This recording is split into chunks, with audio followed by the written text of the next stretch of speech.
പുറത്ത് വസന്തനങ്ങളുടെയും മഹേശ്വരമ്മയുടെയും സംസാരം കേട്ടിട്ട് പൂജ ഡോറ് തുറന്ന് പുറത്തേക്ക് വരികയാണ് കേട്ടോ. പൂജ വരുന്നത് കണ്ടിട്ട് മധുവും മാധുരിയും സ്നേഹയൊക്കെ ആകെ ഷോക്കായി പേടിച്ച് നിൽക്കുകയാണ് കേട്ടോ. പൂജയെ കണ്ടതും അച്ചമ്മ ചോദിക്കുന്നുണ്ട്, എടീ നിനക്ക് അഹങ്കാരം തലക്ക് പിടിച്ചല്ലേ?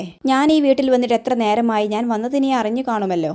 പക്ഷേ നീ എൻ്റെ അടുത്ത് വന്നില്ല. പറ, എന്താണ് നീ എന്നെ ശ്രദ്ധിക്കാത്തത്? അപ്പോൾ പൂജ പറയുന്നുണ്ട്, അയ്യോ അച്ചമ്മ, ഒരിക്കലും ഞാൻ അച്ചമ്മയെക്കാളും വലിയ ആളായിട്ട് ഭാവിച്ചിട്ടില്ല. അച്ചമ്മയ്ക്ക് എൻ്റെ ജീവിതത്തിലെ സ്ഥാനം എത്രയാണെന്ന് അറിയില്ലേ? ഇത് കേൾക്കുമ്പോൾ മഹേശ്വരമ്മ പറയുന്നുണ്ട്, നിന്റെ പഞ്ചാര വർത്തമാനം എനിക്ക് കേൾക്കണ്ട. നീ എന്തുകൊണ്ട് എന്നെ കാണാൻ താഴെ വന്നില്ല? അതിനുള്ള ഉത്തരം പറ.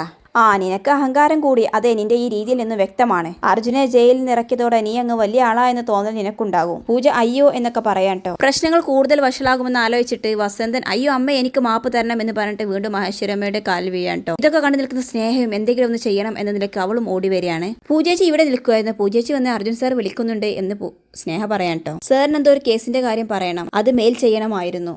പൂജ പറയാ, നീ ചെല്ലേ, എനിക്ക് അച്ഛമ്മയോട് കുറച്ച് കാര്യങ്ങൾ സംസാരിക്കാനുണ്ട് എന്ന് പറഞ്ഞ് അച്ഛമ്മയുടെ കൈ പിടിക്കുമ്പോൾ കുടഞ്ഞു മാറ്റാൻ കേട്ടോ മഹേശ്വരമ്മ. ദൂരെ നിന്നും ഇതെല്ലാം നോക്കി കാണുന്ന മാധുരി മധുവിനോട് പറയുന്നുണ്ട്, പൂജ എന്തൊക്കെയോ പറയുന്നുണ്ട്, ഇനി എല്ലാം തുറന്നു പറഞ്ഞു കാണുമോ? എന്തായാലും ഞാൻ ഇവിടെ നിൽക്കുന്നത് എനിക്ക് പേടിയാകുന്നു എന്ന് പറഞ്ഞ് അവിടെ നിന്ന് ഓടുകയാണ് കേട്ടോ. അപ്പോൾ പൂജ സ്നേഹയോട് പറയുന്നുണ്ട്, സ്നേഹ പൊക്കോ, ഞാൻ വന്നോളാം. അച്ഛമ്മയെ പറയുന്നുണ്ട്, പൂജ പറയുന്നത് നീ കേട്ടില്ല, അവൾക്ക് എന്നോട് എന്തൊക്കെയോ പറയാനുണ്ട്, നീ പോ എന്ന് പറയാൻ കേട്ടോ സ്നേഹയോട്. അപ്പോൾ സ്നേഹ പറയുന്നുണ്ട്, അച്ഛമ്മ സമാധാനം പെടി താഴെ പോയിരിക്കും, ഞാനും പൂജേച്ചി അപ്പോഴേക്കും അങ്ങോട്ട് വന്നോളാം. ഇത് കേൾക്കുമ്പോൾ മഹേശ്വരമ്മ പറയുന്നുണ്ട്, പൂജ ഞാൻ താഴോട്ട് പോവാണ്, നീ വേഗം അങ്ങോട്ട് വാ, എനിക്ക് എന്നോട് ചില പ്രധാനപ്പെട്ട കാര്യങ്ങൾ സംസാരിക്കാനുണ്ട്. പൂജ പറയുന്നുണ്ട്, ഞാൻ വരാം അച്ഛമ്മേ, നമുക്ക് രണ്ടുപേർക്കും മാറി ഇന്ന് സ്വസ്ഥമായിരുന്നു സംസാരിക്കാം. ഇവിടെയുള്ളവർ നിന്നോട് സംസാരിക്കാൻ എന്നെ അനുവദിക്കുന്നില്ല, എന്താണ് കാരണമെന്ന് എനിക്കറിയണം എന്ന് മഹേശ്വരമ്മ പറയാണ്. അപ്പോൾ പൂജ പറയാണ്, അതെന്താ ആരും അച്ഛമ്മയെ ഒന്നിനും അനുവദിക്കാത്ത? എന്നോട് സംസാരിച്ചാൽ എന്താ സംഭവിക്കുക?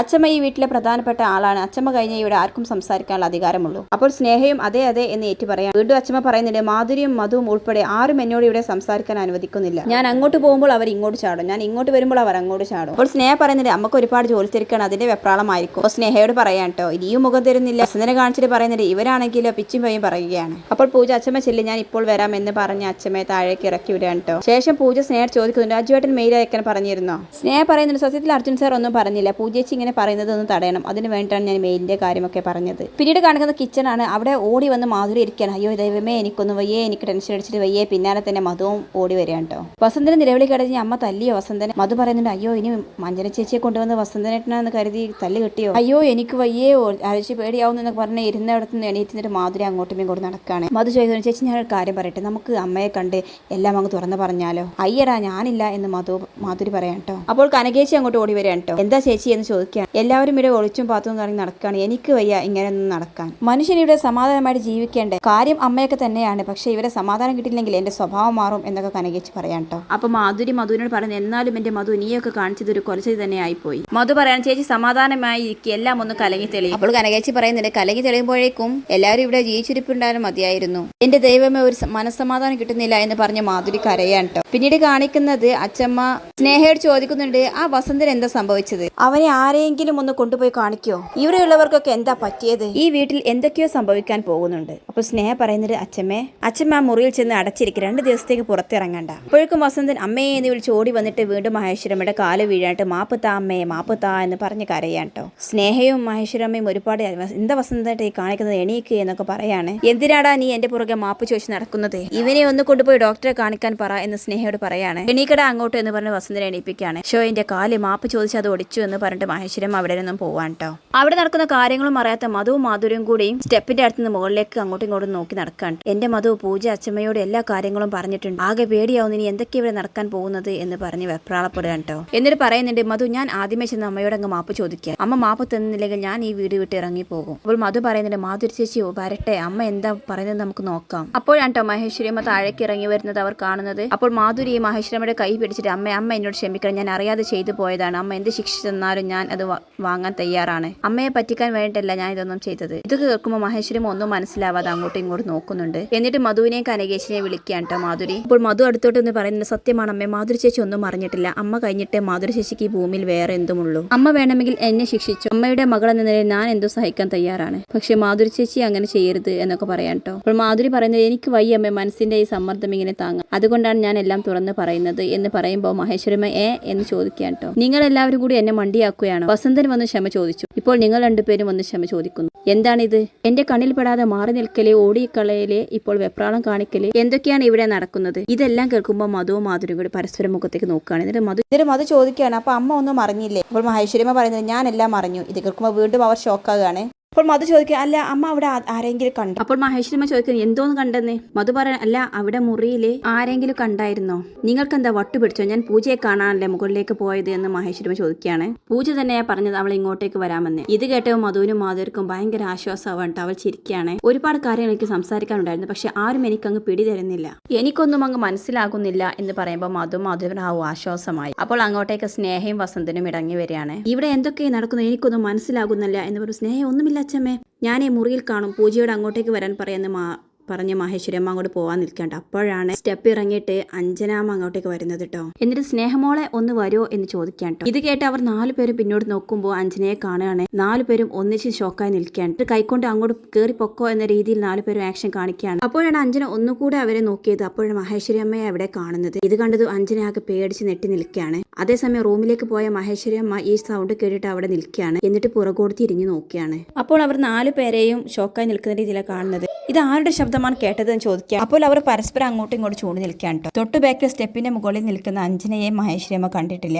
അത് ഞാനാണ് എന്ന് മധു പറയാം. മിമിക്രി സൗണ്ട് എടുത്തതാണ്, ഞാൻ കാണിച്ചു തരാവേ എന്ന് പറഞ്ഞിട്ട് അതുപോലെ തന്നെ ഇമിറ്റേറ്റ് ചെയ്ത് കാണിച്ചു കൊടുക്കാൻ കേട്ടോ മധു. ആ സമയത്ത് വസന്തൻ അഞ്ജനയോട് മുകളിലോട്ട് കയറി പോകാൻ വേണ്ടി ആക്ഷൻ കാണിക്കാൻ കേട്ടോ. അങ്ങനെ മധുവിന്റെ കോമഡി കേട്ട് എല്ലാവരും ക്ലാപ്പ് ചെയ്യാണ്. മതി നിർത്ത്, പൂജ എന്ന് വരാനട്ടെ, നിങ്ങളുടെ കോമഡിയൊക്കെ ഞാൻ ട്രാജഡി ആക്കും എന്ന് മഹേശ്വരിയമ്മ പറയാണ്. എന്നിട്ട് പൂജ വരട്ടെ എന്ന് പറഞ്ഞ് മഹേശ്വരിയമ്മ റൂമിലേക്ക് പോയി. ആ സമയത്ത് ബാക്കി നിൽക്കുന്ന 4 പേരും ആകെ കുഴഞ്ഞ് അവശ നിലയെ എന്റെ ദൈവമേ എന്ന് വിളിച്ച് 4 വഴിക്ക് പോയിരിക്കാൻ കേട്ടോ. അങ്ങനെ അഞ്ജന തിരിച്ച് പൂജയുടെ റൂമിൽ വന്ന് ബെഡിലിരിക്കാൻ കേട്ടോ. എന്നിട്ട് അവർ മനസ്സിൽ എന്തൊക്കെയോ ആലോചിച്ച് ഉറപ്പിക്കുകയാണ്. എന്നിട്ട് പെട്ടെന്ന് തന്നെ അവിടെ നിന്നും എഴുന്നേറ്റ് പുറത്തേക്ക് പോവാണ്. ആ സമയത്ത് പിന്നിൽ നിന്നും പൂജയും സ്നേഹയും വസന്തനും കൂടി അഞ്ജനാമ എന്ന് പറഞ്ഞ് വിളിക്കുകയാണ്. എന്നിട്ട് അഞ്ജനാമ എങ്ങോട്ട് പോവുക?